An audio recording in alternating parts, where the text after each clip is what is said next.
अल्हम्दुलिल्लाह मैं अपने जानिब से और अहले शहर राहता के जानिब से तमाम आलम इस्लाम को और ख़ुसूसन बिरादरान वतन को ईद के इस मौके पर खुशी की मुबारकबाद पेश करता हूँ। अल्लाह ताला कबूल फ़रमाए। अल्हम्दुलिल्लाह हम सबों ने बहुत इत्मीनान और सुकून के साथ दोगाने ईद अदा की है। ये इत्मीनान और सुकून इस बात का दर्स देता है कि इस दुनिया में जिया जाए तो इसी तरीके से जिया जाए, सबों को साथ ले कर के मिलजुल कर रहा जाए। यही इस्लाम की तालीम है और यही इस्लाम हमें तालीम देता है कि इत्तेहाद और इत्तेफाक के साथ उख़ुवत का दर्स पेश करते हुए इस ज़िंदगी को जिया जाए और इंसानियत का ख़याल रखा जाए। फिर आखिर में मैं तमाम अहबाब को दोगाने ईद की मुबारकबाद पेश करता हूँ। आज सर्वप्रथम रमजान ईदच्या निमित्ताने मी राहता शहरातील व राहता परिसरातील सर्व मुस्लिम बांधवांना या ठिकाणी सर्व नगरसेवकांच्या वतीने तसेच सर्व सुकाणू समिती सदस्य व वीरभद्र देवालय ट्रस्टचे सर्व पदाधिकारी यांच्या वतीने ईदच्या हार्दिक शुभेच्छा देतो। आज संपूर्ण देशामध्ये ईदचा सण अतिशय उत्साहामध्ये त्या ठिकाणी साजरा होत आहे आणि हेच करत असताना राहता शहरात देखील अतिशय आनंदाचं आणि उत्साहाचं वातावरण या ठिकाणी बघण्यास मिळत आहे। आज सकाळी आम्ही सर्वांनी या ठिकाणी मिळून मुस्लिम बांधवांना राहता ईदगाह मैदानाच्या त्या ठिकाणी गुलाबाचं फूल देऊन त्या ठिकाणी ईदच्या शुभेच्छा दिलेल्या आहे। राधाकृष्ण विखे पाटील साहेब व सन्माननीय डॉक्टर सुजयदादा विखे पाटील यांच्यावर पूर्णपणे विश्वास ठेवून मुस्लिम बांधवांनी या ठिकाणी आम्हाला मोठं मताधिक्य दिलेलं आहे आणि त्यांचा विश्वास हा या ठिकाणी आम्ही नेहमी सर्व नगरसेवक त्या ठिकाणी पूर्ण करू। बिस्मिल्लाहिर्रहमानिर्रहीम। आज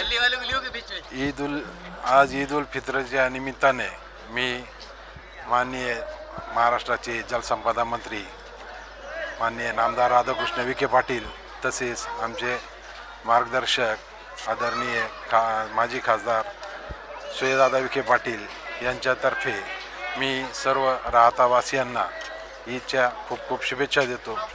तसेच राहता नगर परिषद नगराध्यक्ष शिवसाहेब व तमाम मुस्लिम समाजाच्या वतीने आणि माझ्या परिवाराच्या वतीने ईदच्या सर्व राहतावासियांना खूब खूब शुभेच्छा। अस्सलाम वालेकुम रहमतुल्लाहि वबरकातुहू। आज पूरे मुल्क में बहुत ही खुशी और जज्बे के साथ ईद उल फित्र का त्यौहार मनाया गया। इसी तरह अल्हम्दुलिल्लाह राहता शहर में भी 9 बजे ईदगाह मैदान में नमाज अदा की गई। हज़रत मौलाना याहिया साहब और हज़रत मौलाना रफ़ीक साहब ने जो तो इसको अंजाम दिया।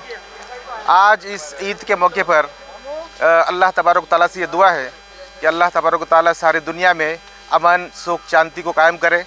ख़ास तौर से हमारे मुल्क भारत में प्यार मोहब्बत और अमन और सुकून और सलामती के साथ एक दूसरे को साथ में लेकर के ज़िंदगी गुजारने की जो तो तौफीक दे, ये ख़ास तौर से आज अल्लाह ताला से दुआ करते हैं। आज आपल्या मतदारसंघामध्ये रमजान ईदच्या निमित्ताने सर्वजण उपस्थित झाल्याबद्दल सर्वांचं अभिनंदन करतो।